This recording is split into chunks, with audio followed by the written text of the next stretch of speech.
Mandoan, menyatu dalam doa dan renungan dari Katedral Kristus Raja Purwokerto, Jumat 11 Februari 2022, bersama saya Frater Yohanes Hari Gunawan Wibisono. Saudari-saudara yang terkasih, salam sehat dan berkah dalam. Mari kita renungkan sabda Tuhan hari ini dari Injil Markus, bab 7 ayat 31 sampai dengan 37. Kita siapkan hati kita untuk mendengarkan sabda Tuhan.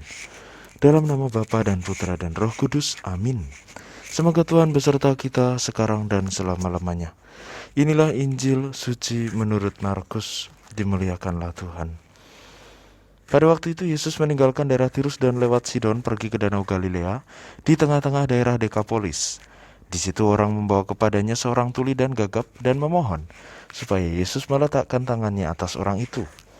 Maka Yesus memisahkan dia dari orang banyak sehingga mereka sendirian. Kemudian ia memasukkan jarinya ke telinga orang itu, lalu meludah dan meraba lidah orang itu. Kemudian sambil menengadah ke langit, Yesus menarik nafas dan berkata kepadanya, "Efata," artinya terbukalah.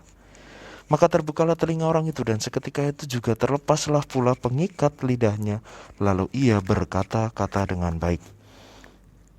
Yesus berpesan kepada orang-orang yang ada di situ supaya jangan menceritakannya kepada siapapun juga. Tetapi makin dilarangnya mereka, makin luas mereka memberitakannya. Mereka takjub dan tercengang dan berkata, "Ia menjadikan segala-galanya baik. Yang tuli dijadikannya mendengar, yang bisu dijadikannya berbicara." Demikianlah sabda Tuhan. Terpujilah Kristus.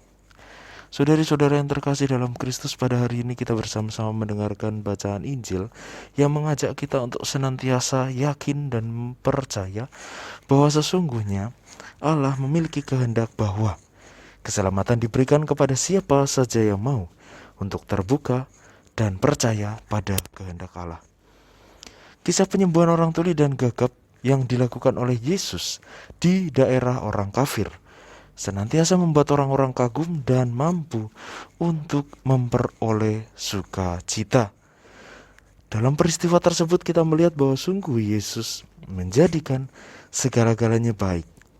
Bukan karena ia disuruh, bukan karena perintah, melainkan karena apa yang menjadi harapan orang banyak dan kemudian dikehendaki Yesus sebagai tindakan yang membuat orang-orang menerima sukacita.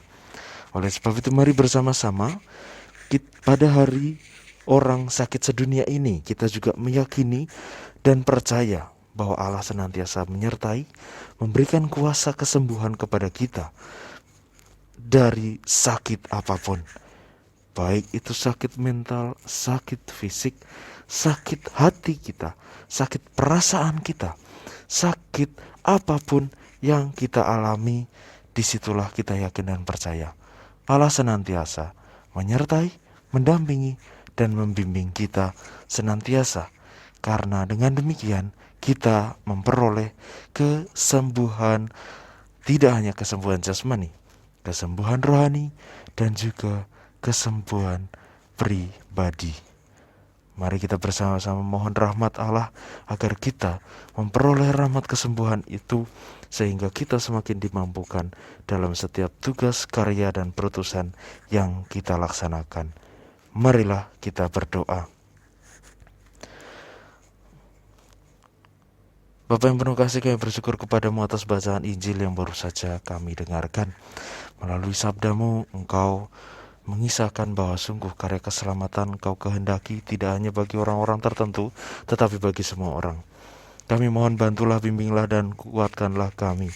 Berikanlah kuasa penyembuhan bagi diri kami, agar kami mampu sungguh memperoleh rahmat tersebut, sehingga kami bisa semakin yakin akan setiap karya yang Kau percayakan kepada kami, dan kami mampu memperoleh sukacita di dalam setiap karya penyembuhan yang Kau berikan kepada kami. Ini semua kami mohon padamu dan perantaraan Kristus Tuhan dan Juru Selamat kami. Amin. Semoga Tuhan berkati kita, melindungi kita terhadap dosa, dan mengantar kita ke hidup yang kekal. Dalam nama Bapa dan Putra dan Roh Kudus. Amin. Selamat beraktivitas, Tuhan memberkati, dan salam mendoan.